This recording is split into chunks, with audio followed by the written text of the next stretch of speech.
What's good, YouTube? It's your boy Gamer Needs back out here on this Call of Duty Black Ops Cold War, and today I'm going to be bringing you what are, in my opinion, the top 6 guns in Cold War. Now, we all know Vanguard is out, so Cold War isn't really getting too many updates or new content, but they have dropped a couple of new guns since Vanguard has come out, and I know a lot of people still play Cold War, be it that they prefer the game, they like the game, or Vanguard just isn't it for them.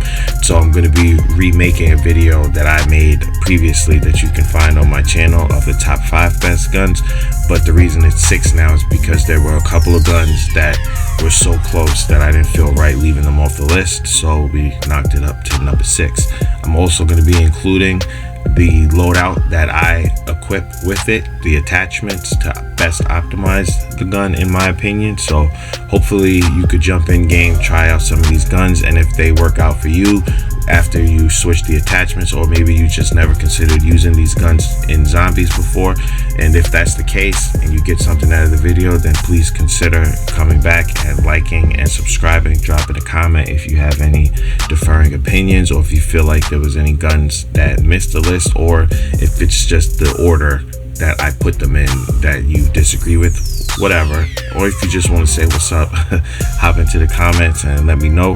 But I'm not going to drag this on for too much longer, so let's jump into this top 6 list of the best guns in Cold War. Alright, coming in at number 6, we have the Vargo. Now this is one of the guns that was released after Cold War's initial life cycle ended. Vanguard was already out, but they put this in the game and you were able to unlock it. Now this is, in my opinion, the second best assault rifle in the game. It has a very good fire rate, which means it has a very good DPS, which is damage per second if you didn't know. Now along with that, it has low recoil, especially if you use the right attachments. And speaking of which, I will be showing you the attachments for this one and all the other guns on this list. So if you use my attachments, it's good for either ADSing or hip firing. So whatever type of player you are or whatever the situation calls for, it works for both. And because of that fire rate, it does really good damage. Now I would say not as far as per shot, but because of the fire rate and the DPS, it will do damage to the hordes. If you're getting hoarded, whether you're camping or training, it's going to work for either one of those. And one thing I'm happy about is, compared to the other gun that was released, the UGR, you can't even put them in the same category. The UGR is just ass for zombies. I've never really used it in multiplayer, but without getting too much into that, because that gun will never make any of my top lists unless it's a top list of what not to use. But this is my pick for number 6. It's the Vargo, and now I'm going to show you the attachments that I use to get the best out of it. Alright, here are my attachments for the Vargo. The optic is the Celix Hollow Scout, the muzzle is the KGB Eliminator, the barrel is the Task Force barrel, the body is the Ember Sighting Point, the under barrel is the Bruiser Grip, the magazine we're using the 50 round fast mag, the handle is Serpent Wrap, and the stock is the wire stock. So give this gun a try and let me know what you guys think about my class setup. Let's move on to number 5. Alright, coming in at number 5 is the FFAR. Now this gun and the Vargo were close to me, but this one edged it out just enough to be the number 5. But since it was so close, that's the reason why I included the Vargo as number 6, because I couldn't feel comfortable leaving either one of those out. Now the FFAR has the highest DPS of all the assault rifles. It does over 82,000 damage per second. So that's why it's ahead of one of the reasons I should say it's ahead of the Vargo. Obviously it has a higher DPS, but just like with the Vargo, the recoil is amazing. There's barely any at all, which makes it a very easy gun to handle, whether you're ADSing or you're using hip fire. Now, one of the things, the main thing I should say, other than the DPS, that makes this gun higher in my opinion than the Vargo is the clip size. You get way more bullets in the clip, and as well as in stock than you do with the Vargo, which means you can do even more damage, you can kill even more zombies without having to worry about reloading. So if it's easier to deal with a horde, it's easier to deal with pesky bosses or whatever else you got going on because of that clip size. So this gun is great for, like I said before with the Vargo, whether you're training or you're camping. This is one of the best guns in the game, not just as an assault rifle. It's one of the best guns in the game, but it's not the best, so that's why it's number 5. Now I'm going to show you the attachments that I use to get the best out of this gun. Here are my attachments for the FFAR. The optic is the Hawksmoor, the muzzle is the SOCOM Eliminator, the barrel is the Task Force, the body we're using the Ember Sighting Point, the underbarrel is the Field Agent Grip, the magazine is the Salvo 44 round Fast Mag, the handle is Serpent Wrap, and the stock is the Marathon stock. So give this gun and setup a try. Now let's move on to number 4. Now coming in at number 4, we have the M16. Now this gun, in my opinion, is the best tac rifle in the game for zombies, and one of the better things about it, we all know it has a 3-shot burst, but once you pack a bunch of it, those 3 turn into 6, and they're strong. They do damage, especially to headshots. Now, just like the other 2 guns that were on this list, it has very low recoil, and that makes it great for ADSing or hip fire, just like the Vargo and the FFAR, which come right behind it on my ranking. Now, it's one of the better guns to beat Legion. I'm sure everybody knows that already because of the easiness with the aiming and the damage that it does against armor. And in my opinion, it's one of the best guns outside of the shotguns to use in Outbreak or just basically anywhere else where you're going to be high rounding. It's one of the best ones. It's not the best, and that's why it's coming in at number 4. Now I'm going to show you the attachments that I use when playing with this gun. Give them a try, and then we'll move on to the top 3. For the M16, the optic is the Hawksmoor, the muzzle is the Flash Guard. For the barrel, we're using the Task Force. For the body, it's the Ember Sighting Point. The underbarrel is the Bruiser Grip. The magazine is the Salvo 54 round Fast Mag. For the handle, it's the SASR Jungle Grip. And for the stock, it is the SAS Combat Stock. So give this a try and let me know what you think, and let's move on to number 3. Alright, now coming in at number 3, we have the AMP pistols dual wield.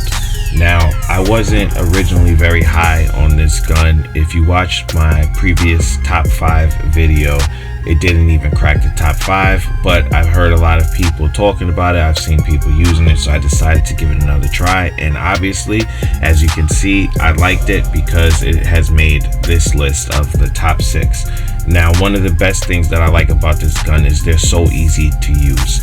Now, if you're good at hip fire or even decent, it's one of the easiest guns. It's almost mindless sometimes. Like, it takes no brain power. It's just aim and shoot because of the DPS on this gun. It makes it one of the fastest killing weapons in this game. So if you're not too good at hip fire, then you can use the perk Deadshot Daiquiri, which helps it. And if you have the right attachments, it shouldn't be too difficult to use. Now, this gun for me is the best gun to use when fighting Legion, doing the boss fight. I've said with the M16 that it was one of the best, and it is as far as like damage, but you'll notice because of that, the game responds to it, so it tries to make it more difficult. Now, I don't know if you guys think it's a myth, but try it out and you'll see Use the M16 against Legion, and then use the Imps. You're going to get way less Megatons spawning, as well as way less Panzers. Now, some will still spawn when using the AMPs, but it's going to be a lot less. It's similar to if you go into that boss fight with a Wonder Weapon, you're going to see a lot more, because the game says, oh, you have this weapon, so you can take it, which is why I think that the AMPs are better for cracking the armor and defeating Legion overall, because it's going to make it a little bit easier. And because of how it fires, like I said, it's almost mindless sometimes using this gun. It takes no brain power. I can't speak highly enough. If you've never tried them, give them a try and use the attachments that I use. And speaking of which, let me show you those right now. Here's my attachments for the AMP. There's no optic. The muzzle is the SOCOM Eliminator. The barrel is the Task Force. The body is the Ember Sighting Point. The magazine is the 22 round Fast Mag. There's no handle, and the stock is obviously dual wield. So give this a try and let me know what you think. Now on to number 2. All right, coming in at number 2, we have the Gallo shotgun. Now, the Gallo, in my opinion, is one of the best guns in the game, and you guys can clearly tell that because I have it ranked number 2, which means there's only one other gun that I think is better than this one, but I'm just saying. Now, everybody knows the Gallo is semi-automatic, but once you pack a punch it, it goes full auto. Now, when you think about the amount of damage that this thing does per shot, you take that and you add to it full auto. It's amazing to think that that's even possible. Compared to the Street Sweeper, which is already full auto, this gun is better because of the damage.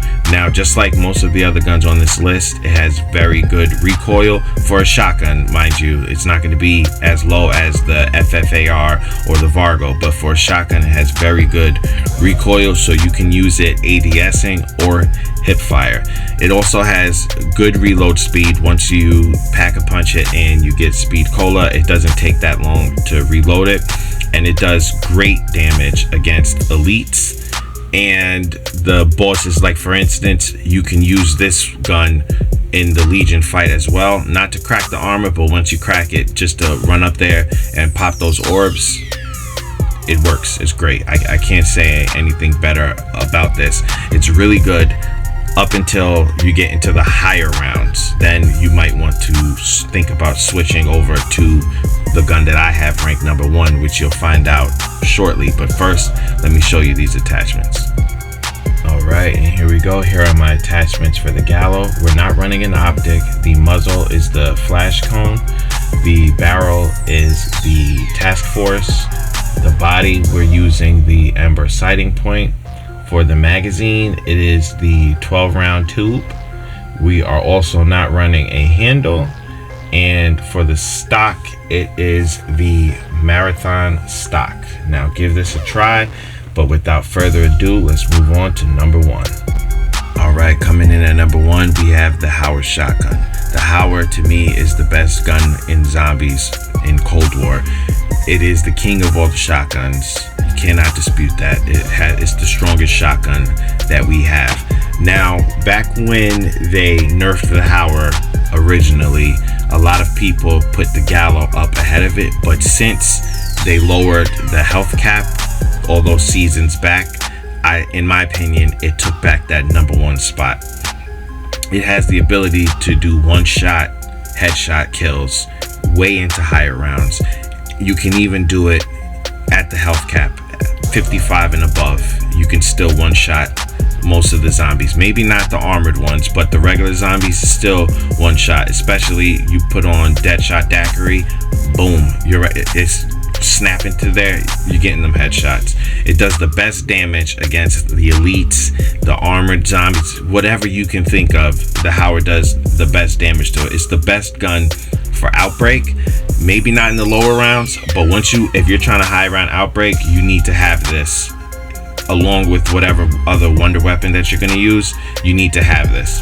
It has a slower rate than the Gallo at number 2, and it, of course, obviously slower than all the other guns that I put on this list, but the damage that it's doing with each one of those shots makes up for that, in my opinion. And for a shotgun, just like with the Gallo, it has decent hip fire accuracy. But you're gonna be wanting to ADS with this gun to get the most out of it, because you want to get those headshots so you could see, boom, how easy it is to kill the zombies. Sorry for snapping in you guys' ears. But anyway, this is the best gun, and just like with the Gallo, if you bring this along with you in the Legion boss fight, and once you crack its armor and you got to shoot those orbs, this gun, watch, just try it and see how fast it takes those things out. I can't speak any higher for this gun. But let me show you what attachments you're gonna want to be using if you want to get the most out of it right now. Here's my attachments for the Howler. We're not running an optic. The muzzle is the Flash Cone 12GA. The barrel is the Task Force. The body is the Ember Sighting Point. The magazine is the 8-round tube. We're also not running a handle. And the stock is the Marathon pad. Give it a try. Let me know what you think. Alright, so that's my top 6 best guns in Cold War since the game's life cycle has ended. I hope you guys enjoyed the video, and if you did, don't forget to like, comment, and subscribe. Let me know down in the comment section if you guys agree or disagree with my list, if you feel like I've ranked any of the guns too high or too low, or if there's any that I completely left off that you think should have cracked that top 6. But until next time, it's been your boy Gamer Neats. I'll holla.